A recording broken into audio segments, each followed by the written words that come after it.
doon sa aming daily activities na declogging, clearing of any form of solid materials under our roads, itong mga drainage natin, whether culvert or pipes and so on and so forth. Malaking bagay ito sa mga taga Maynila.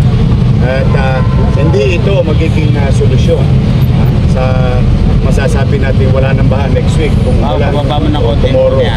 But it will ease, cushion the level of water, that's one. Second, yung daloy na tubig in a good time after the rainy days, madaling maipapump out sa labas ng Manila through our Manila Bay. But hindi doon huminto. Isa sa malaking gagawin ng MMDA namin,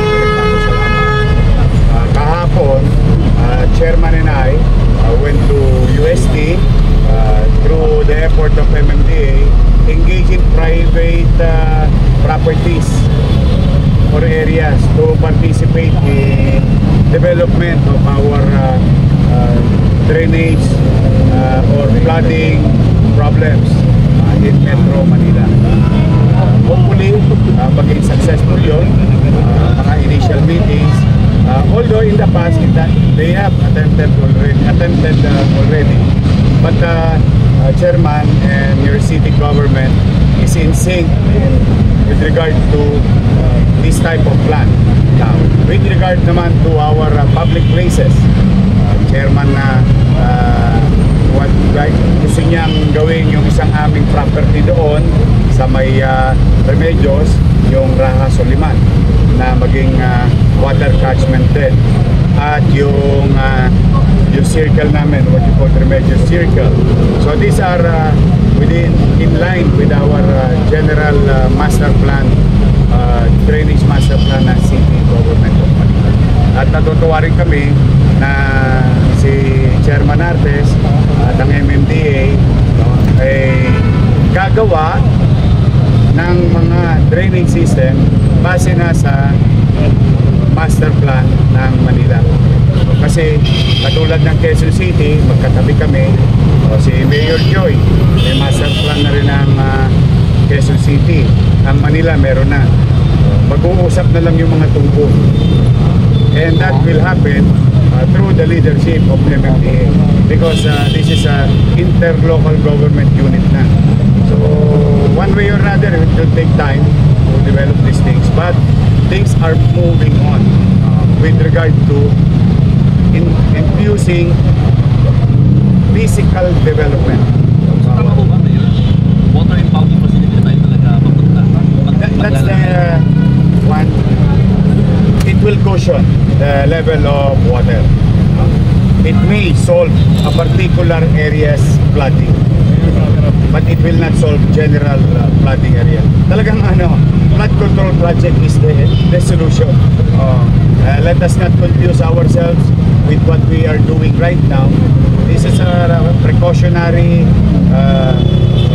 cushioning the high impact of load of water na yung what you call downpour, sabi ng mga scientists. Yun, importante yun. Kahit paano naman, yung mamamayan makatingin na maibsan yung nararamdaman nilang araw-araw na kinakarang tuwing uulan. And we know that already we are a tropical country, 8 months of the year, it's gonna rain, and it's getting worse. That cannot be denied. Hindi nga bagyo, bumaba na, paano kung bagyo pa? So these are the measures that your national government through MMDA and local government of Manila working hand in hand, and hopefully meron din mga initiative yung DPWH, and I hope by this time they already know how to follow the elementary rule of coordination. Wala pong coordination sa inyo. I hope na yung mga proyekto lalo na po sa flood control measures ay i-consulta sa mga local government units. I received last week lang a memo from Executive Secretary stating clearly na i-consulta yung local government dahil mas alam nila yung sitwasyon on the ground, sila yung araw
it will take time to develop. Well, physical development takes time. But what matter most is that things are being done. And ako kasi, meron akong simpleng paniwala. In problem solving, the first course of action is accepting that there is a problem. If we keep on denying those things, as if nothing. At the same time, magsasakripisyo tao pa yan. So, now, here, as you can see, it's been so many incidents that MMDA and local government unit are working hand in hand. Yun naman ay kinalulugod namin.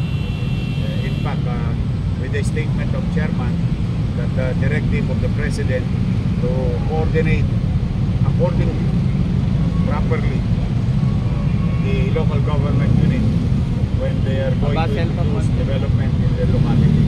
So that is one thing that kung ako ay ahensya ng gobyerno under the office of the president, that is already a policy. It's a leadership policy. Kaya I think they should follow. Ito naman tayo, kung matatapos pa to sa lalong madaling panahon, of course, salamat sa Diyos. So yung drainage master plan, kahit nasan status or nasan stage na po tayo? We just finished it when I assumed office. I had it done, studied in 2022. Natapos siya, nitong pag-upo ko, dumating sa lamesa ko. Now we are implementing it. Sharing it with DPWH, sharing it with MMDA. Because I, for one, as a city, on behalf of the city, we cannot build 140 billion pesos simultaneously to repipe, create culvert, and all other drainage system that are available under the master plan. Now, having said that, natutuwa nga kami, katulad na nabanggit ko na kanina, MMDA, magdadala kami ng pondo dyan. Nasaan ba yung ano nyo? Bigyan mo nga kami ng 100 meters. Bigyan mo nga kami ng 500 meters. Bigyan mo nga kami ng 1 kilometer. I hope DPWH will do the same. Okay. Siyempre, kung gagawin mo rin lang naman, doon mo na gawin sa tama. So at least alam mo, may uuwihan na maayos. So it will take time, but it's going to be done. Ito turn over mo sa akin. Officially. Sige mo dito sa akin. Ayan. So, maganda. Yan o. Ito po, yung drainage master plan po, ito po yung magiging biblia namin, particularly ng national government, sa pagpapasagawa po ng mga drainage dito sa Manila City. So dapat po sundin namin. Nagpapasalamat naman kami kasi wala kami kakayanang pananalapi. Ang MMDA may konti savings and they are developing Metro Manila. Hindi naman ito pag Manila lang yung ginagawa ng MMDA. But it will ease our expenses of developing infrastructure projects that will confront the flooding now. Question is, mararamdaman ba ng taong bayan pagka nakagawa na kami ng 500 meters, 1 kilometers, hindi pa po. Pero sigurado tayo, kapag ang gobyerno nagtuloy-tuloy, sa tatahaking ganito, yung mga apo natin at anak natin napapasok sa eskwelahan at magtatrabaho, maghanap buhay, will not suffer the way we are suffering right now. So we're doing this for the next generation na meron ng direksyon ang gobyerno ng Maynila at ang MMDA. I hope other agencies of the government, national government, will participate in line with this journey. Dorme, update lang doon sa landfill na pagkatapunan ng mga basura. Ay, Kasi sabi ko thank sa you for Mateo asking. LGU, dito sila na-coordinator, dito po nila alam ito. I no, that's not true, Chairman Harness. No. I really doubt it. Okay. I, for one, not because nandito si Chairman, we were informed. In fact, I'll give you backstory. 2 years ago, dapat sarado na yan. Salamat sa isang tao, napakiusapan, in-extend na 2 years. Now, ngayon, kung sino hindi gumawa ng plano, hindi na natin yung problema yun. But, when I assume, July 1, sinabihan na ako ni Chairman Nartes, pare, mukhang matutuluyan ng isara ang Nabotas landfill. Ganun ba? Hindi na talaga ma-extend. Hindi, anong ginawa namin? Nagkayak kami. In fact, nagpunta pa kami sa ibang bahagi ng probinsya looking for our fallback kung saan kami para maging patuloy na malinis ang Maynila. Then, due to lack of material time, kasi 2 buwan pa lang ako mayor, so we created in 2 weeks time our own small transfer station, and we required our private partners to buy new hauling, no? The word is hauling truck, so that those dump truck namin na ginagamit or compactor na ginagamit sa Maynila for daily collection of garbage, hindi na magamit para dalhin sa Payatang sa San Mateo. Kaya we're very happy. Buti naman natanong mo. It's been a little less than 48 hours. We start with light operation, tapos nagawa na namin yung big operation. So far, okay. So far. Lahat ng iyan, nakasalalay naman sa transfer station namin. Yung collection ng basura, nakasalalay yan sa transfer station namin at sa landfill kasi hahaba ang pila. So these are the next challenge. Kasi yung initial operation, what I am after, the Vice Mayor and I, and the city government is after, is kolektahin yung basura sa kalsada at komunidad. Yun, immediate. Kasi kundi uuwi lang dito sa pinagpagura natin. That is being done right now. The next step is the logistical challenges, because from a regular 10 kilometer, now you're doing 30-50 kilometer back and forth. So, pero kami naman, in our own little way, nakapaganda ng outing. But to state the record straight, everyone was informed by MMDA. Way ahead. Ako, testigong buhay. I can attest to what the chairman attested. So tuloy po sa San Mateo. Nag-usap naman kami ni Mayor. Alam